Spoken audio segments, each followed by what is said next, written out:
An Islamic extremist with an arsenal of loaded guns was prevented from opening fire on churchgoers after he accidentally shot himself in the leg, French officials said Wednesday.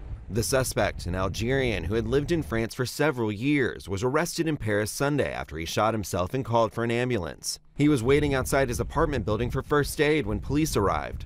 They followed a trail of blood to his car, which contained loaded guns and notes about potential targets.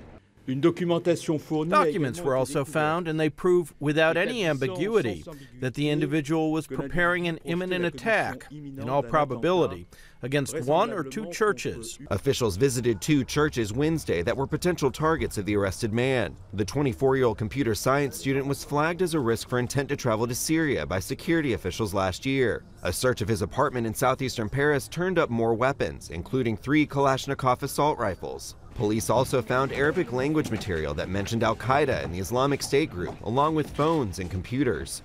Research of computing elements which were seized in the car or the home of the man allowed us to establish that the individual was in contact with another person who might be in Syria and with whom he corresponded about executing an attack. That person urged him to target a church. Police have also linked the suspect to the death of a 32-year-old woman who was found shot to death in her car Sunday morning. The suspect was treated for a leg wound and remained hospitalized. Matthew Burgoyne, Associated Press.